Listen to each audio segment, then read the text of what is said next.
And अच्छा topic है शाम के वक्त कोई आपके बारे में क्या सोच रहा है। ओके हमने लिए टोटल 3 ऑब्जेक्ट्स, पहला ये tarot, then oracle, then life navigator. ठीक है, हम करते हैं 1 बाय 1 रीडिंग। ठीक है, इनको रखते हैं साइड में and let's connect with the tarot. देखते हैं क्या रीडिंग आती है and here we go. Okay so tarot से करते हैं रीडिंग। ओके चलो इतने सारे कार्ड्स आ गए, अब बस एक अगर कार्ड आ गया। ओके चलो ये 2 कार्ड्स भी आ चुके हैं। सो हम करते हैं फटाफट रीडिंग, बिल्कुल फास्ट, देखते क्या रीडिंग आती है। I hope you could see that. ठीक है, okay so here we go. पहला जो कार्ड है यहाँ पे एज यू कैन सी ये है, आई होप यू कुड सी, ये है नंबर 2। ठीक है, नंबर 2 का एक कार्ड है and that is all about the 2 of swords, यानी कि Gemini, Libra, Aquarius.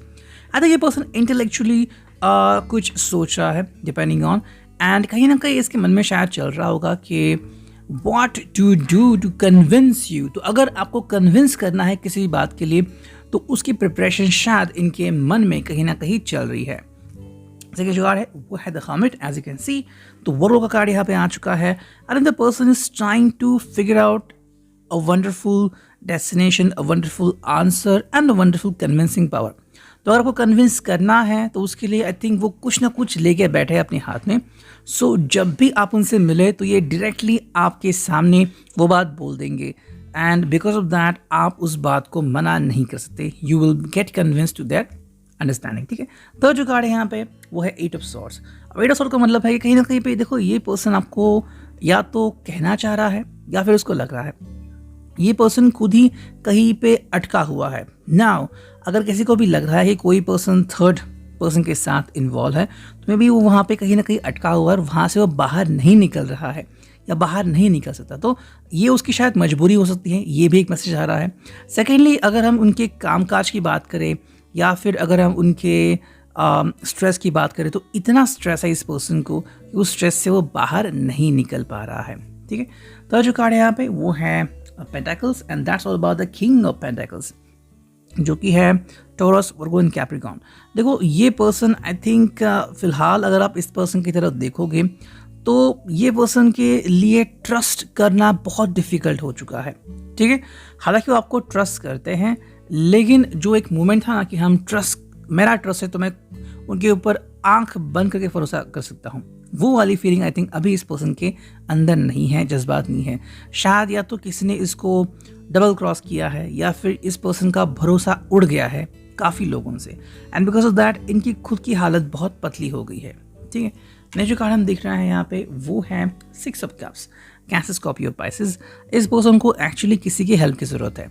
May be ये पर्सन सोच रहा है कि आप इनको हेल्प कर सकते हो। ठीक है, अगर हाल ही में आपकी बातचीत कहीं पे हुई है या फिर अगर वो आपके सोशल मीडिया पे एक्टिव है या फिर the person is knowing about you, आप क्या करते हैं, कहाँ पे वगैरह वगैरह, आई थिंक ये आपकी हेल्प की नीड महसूस कर रहे हैं।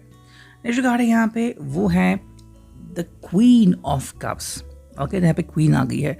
आई थिंक इस पर्सन के हिसाब से आप ही हो जो इनके दिल की मुस्कान हो एंड बिकॉज ऑफ दैट ये आपसे मिलने की या फिर आपसे कनेक्ट होने की पूरी कोशिश कर रहे हैं। अब ये कितना सक्सेसफुल होता है वो तो इनके ऊपर डिपेंड रहेगा। नेक्स्ट कार्ड है वो है द हैंगमैन। हैंगमैन का मतलब है कि देखो ये पर्सन तो कोशिश कर रहा है लेकिन उसके कोशिशें जो हैं वो रंग नहीं ला रही है। So sometimes you could feel कि भाई ये पर्सन मुझसे कम्युनिकेट क्यों नहीं करता, ये पर्सन मेरे सामने क्यों नहीं आता, सिर्फ बातों पे क्यों अटका हुआ है। तो ये उनकी मजबूरी हो सकती है या फिर फिलहाल वो जिस परिस्थिति में है वो वहाँ से बाहर नहीं निकल सकते। Also because of that ये पर्सन कोई भी निर्णय नहीं ले पा रहा है। ठीक है, काफ़ी सारी बातें हैं लेकिन वो अपने तक ही वो बातें सीमित रख रहा है।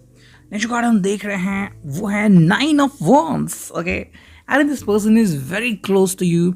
आई थिंक कमिटमेंट के लिए हम कह सकते हैं या फिर कम्युनिकेशन के लिए कह सकते हैं। देखो ये बहुत ही करीब है लेकिन उसने अभी भी कोई कमिटमेंट नहीं दी है। सेकेंडली अगर कोई सरप्राइज देना चाहते हैं तो सरप्राइज अभी भी अनप्लान्ड है, कोई भी सरप्राइज प्लान नहीं किया गया है। हालांकि ये थॉट जो है वो उनके दिलो दिमाग में चल जरूर रहा है। ये एरीज, लियो, सैज यानी कि फायर साइन का कार्ड। नेक्स्ट हम देख रहे हैं वो है 4 ऑफ सॉर्ड्स। 4 ऑफ सॉर्ड्स में अगेन आ गया जेमिनी, लिब्रा, एक्वेरियस।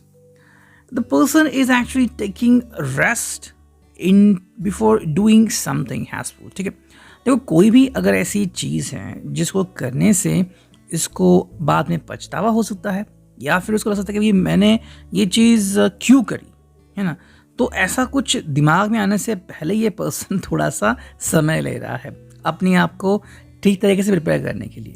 सो आप इसको इनकी हिबरनेटिंग स्लीप भी कह सकते हो, या फिर ये पर्सन जो है वो एक्चुअली थोड़ा समय ले रहा है। तो अगर आप इनसे कोई इंटेलेक्चुअल आंसर पाना चाहते हो, ये उसके लिए बिल्कुल रेडी नहीं है। जैसे यहाँ पे कार्ड में हमने देखा, कमिटमेंट के लिए फिलहाल रेडी नहीं है, दे जरूर सकते हैं लेकिन दी नहीं है। Similar thing is happening over here, ये उसके लिए अभी भी रेडी नहीं है। नेक्स्ट कार्ड है वो है क्वीन ऑफ सोर्ड्स, एंड यहाँ पे कार्ड आ गया है क्वीन ऑफ सोर्ड्स का। दैट इज ऑल अबाउट, देखो आप इंटेलेक्चुअली ये एक्चुअली आपके सामने ही कोई ऐसी परिस्थितियां डाल सकते हैं कि आप खुद के बारे में ही सवाल पूछ सकते हैं।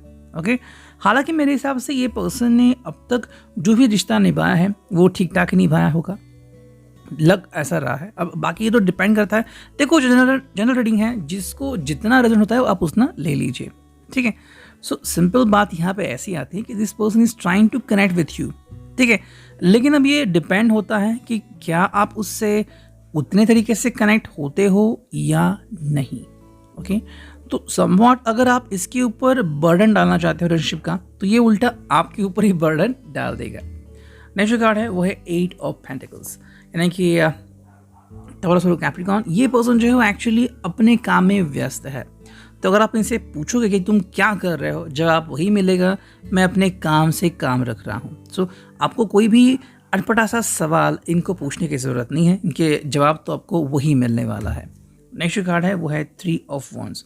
ये पर्सन बेसिकली आपकी तरफ इस नज़र से देख रहा है कि कब ये आपको सच्चाई बताएगा कि आपको कितना चाहता है, या फिर क्या है इसके मन में, कब वो आपसे अपने प्यार का इजहार करेगा, या फिर अगर हम कहें तो आपकी एक सही शुरुआत कब होगी। तो हाँ, इसके ज़िंदगी में, इसके जहन में ऐसी बातें हो ज़रूर सकती हैं, लेकिन इन्होंने बस अब तक ही अपने आप तक ही बातें सीमित रखी हुई हैं। ठीक है, नेक्स्ट कार्ड है वो है 5 of cups, and that is all about something. देखो कभी कभी हम कोई चीज़ जो है वो खो बैठते हैं, ठीक है, उसमें से एक हाल हो सकता है। अब मे भी अगर हम बात करें तो शायद इस पर्सन ने ज़रूरी नहीं कि ये मोमेंट जो है वो अभी का हो, शायद कुछ साल पहले का भी हो सकता है, या फिर कुछ दिनों पहले का। इसने शायद कोई ऐसा मोमेंट देखा है या फिर याद किया है कि जब इसको कुछ खोना पड़ा हो। ठीक है, एंड बिकॉज ऑफ दैट ये मेमोरी वहाँ पे ट्रिगर करती है। अब अगर उसने सोचा भी हो कि मैं कुछ करूँगा, लेकिन कोई मेमोरी ट्रिगर हो गई है, इसकी वजह से अब वो आगे नहीं बढ़ पा रहा है। नेक्स्ट कार्ड है यहाँ पे वो है द स्टार, एक फिर साइन यहाँ पे आ चुका है। देखो होप इसने बिल्कुल नहीं छोड़ी है, लेकिन कहीं ना कहीं ये पर्सन अपने अतीत में जाके कुछ सोच रहा है। तो इसका अतीत जो है वो उसके लिए काफ़ी इंपॉर्टेंट है।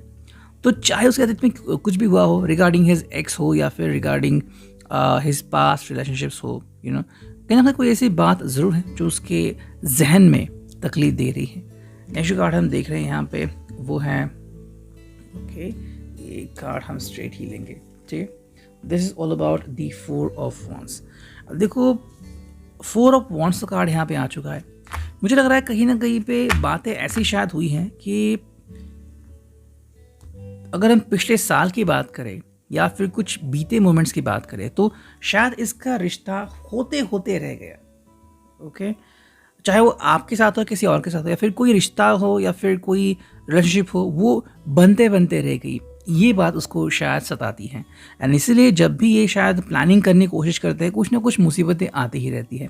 एंड बिकॉज ऑफ दैट ये पर्सन अभी या तो सीरियस नहीं है रिश्ते के लिए, या फिर वो अंडरस्टैंड नहीं कर रहा है द डेप्थ ऑफ रिलेशनशिप।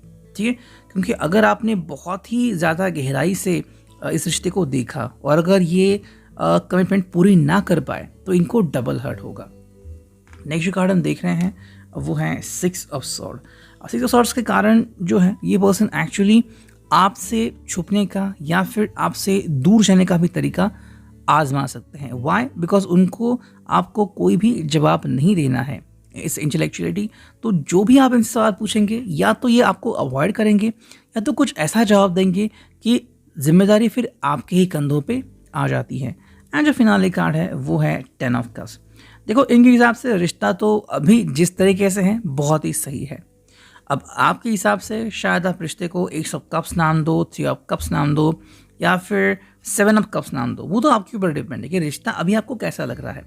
लेकिन इनके हिसाब से जो भी चल रहा है, चाहे आप बात कर रहे हो नहीं कर रहे हो, what ever is happening is pretty cool. इनके हिसाब से इनके लिए अभी इस मोमेंट में आप सबसे सही हो, एंड इसके लिए पर्सन काफ़ी खुश भी हो सकता है अपने दिल से। Now let's connect to this oracle, देखते हैं क्या रीडिंग आती है। चलो करते हैं शफलिंग एंड निकालते हैं बस कुछ कार्ड। ठीक है, ये आ गया पहला कार्ड, ठीक है, ये आ गया एक दूसरा कार्ड एंड एक चुनते हैं फाइनली एक तीसरा कार्ड। ठीक है, तो चलो 3 कार्ड आ चुके हैं। देखो पहला जो कार्ड है वो है कंपैशन। तो हाँ, ये पर्सन प्यार ज़रूर करता है या फिर मोहब्बत ज़रूर करता है। तो ऐसा नहीं कि आपको धोखे में रख रहा है या फिर इसको कुछ लग ही नहीं रहा है। फीलिंग्स तो है, लेकिन फीलिंग होना और फीलिंग जाहिर करना इसमें फ़र्क होता है। ओके, जैसे कि आपके पास कैमरा होता है, कई जगह पे लिखा होता है कि कैमराज आर नॉट अलाउड, तो आप उसे इस्तेमाल ही नहीं कर सकते।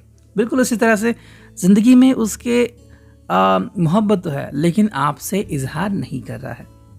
सेकेंड जो कार्ड है वो है सैक्रल चक्र। ये सैक्रल चक्र आ गया है एंड यहाँ पे जो बात आ गई, जैसे कि आप frequency of sacral chakra the orange flower of life supports our ability to flow with our desires. तो जितने भी डिज़ायर्स हैं ना, या तो वे डिज़ायर बहुत ही कॉम्प्लिकेटेड हो चुके हैं, यानी कि एक तरफ इनकी फैमिली हो सकती है, एक तरफ आप हो सकते हो, या फिर एक तरफ इनका पुराना जो वर्जन या फिर पुराना जो अतीत है वो है, और एक तरफ इनका सुनहरा भविष्य है। अब अगर ये दोनों मिक्स हो जाए तो ये क्या करेंगे, इसलिए शायद ये आपको सही तरीके से जवाब नहीं दे पा रहा है। एंड जो थर्ड जो कार्ड है वो है ट्रांजिशन।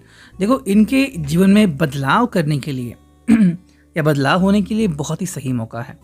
अब देखो बदलाव तो हर इंसान की ज़िंदगी में कभी ना कभी तो होता ही है, ठीक है, फिर चाहे बदलाव आज हो, कल हो, परसों हो, बदलाव तो होगा ही। इसके लिए पर्सन कोशिश कर रहा है कि बिना किसी डिफ़िकल्टी के ये इस ट्रांजिशन से गुजर जाएं।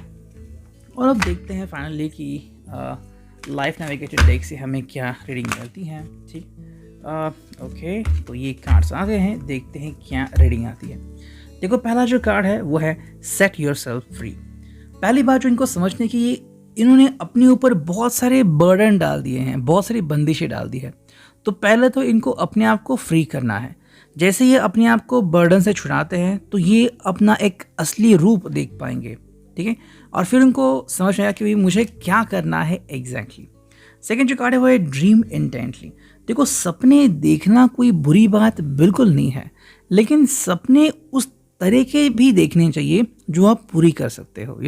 कई लोग बस ऐसे ही सपने देखते हैं, कहते हैं कि भाई ये सपना मेरा पूरा नहीं होगा, तो खुद को डबल ट्रिपल हर्ट करते हैं। इससे अच्छा है कि यहाँ पे इस पर्सन के लिए जो कार्ड आ गया कि कहीं ना कहीं लग रहा है कि ये पर्सन जो है वो अपने सपने खुद बुन सकता है, जो वो चाहता है वो कर सकता है, लेकिन कर नहीं पा रहा है, तो कहीं ना कहीं गलती इससे हो रही है। ये जो कार्ड है वो है हेल्थ। तो अभी इस पर्सन के लिए या तो हेल्थ इंपॉर्टेंट है, चाहे इनकी हो, आपकी हो, इनके घर वालों की हो, ऐसी कुछ बातें हो सकती हैं जो आपके साथ वो शेयर नहीं कर पा रहे हैं, लेकिन फिर भी इनके लिए किसी की हेल्थ तो मैटर ज़रूर करती है। नेक्स्ट कार्ड है वो है प्रोटेक्शन एंड स्ट्रेंथ। देखो हेल्थ से रिलेटेड कार्ड आ गया है। प्रोटेक्शन एंड स्ट्रेंथ का मतलब है कि देखो कोई ऐसा पर्सन ज़रूर है जिसको इनकी केयर की सख्त ज़रूरत है। Now if you know the person, तो हाँ ये इनकी ये मतलब जिम्मेदारी बनती है कि उस पर्सन की अच्छे से देखभाल करे। That is what going on here. And जो फिनाले कार्ड है वो है पर्ल्स ऑफ ग्रैटिट्यूड। ओके, शायद ऐसा कुछ हुआ है कि किसी ने इनके लिए बहुत कुछ किया है। अगर आपको पता है तो एक आई थिंक मूवी थी मुझे दिल चाहता है, ठीक है, उसमें आई थिंक एक एक्टर है लास्ट में एंड में कि उसको शादी करनी होती है प्रेडिजिंटा से। तो प्रेडिजिंटा के जो फादर है मतलब उसके गार्डियन वो कहते हैं कि अगर हमने तुम्हारे अच्छे से परवरिश की है तो ये एक्चुअली उनका जो बेटा है वो प्रति से बहुत प्यार करता था, तो वो कहते हैं कि तुम उससे शादी करोगी, हमारे बेटे से नहीं। तो ये क्या है, देखो अगर ये वो नहीं कहते तो बिकॉज ऑफ द ग्रैटिट्यूड कि आपने मेरे लिए इतना किया है, शायद प्रीति मतलब जो कैरेक्टर है वो उनके लड़के से शादी कर लेता। सिमिलरली यहाँ पे क्या है pearls of gratitude. I think ये पर्सन किसी ने इनके लिए बहुत कुछ किया है और अब ऋण चुकता करने का एक मौका आ गया है, एंड बिकॉज ऑफ दैट शायद ये पर्सन कुछ लम्हे उस पर्सन को दे रहा है। Reading I hope it will resonate.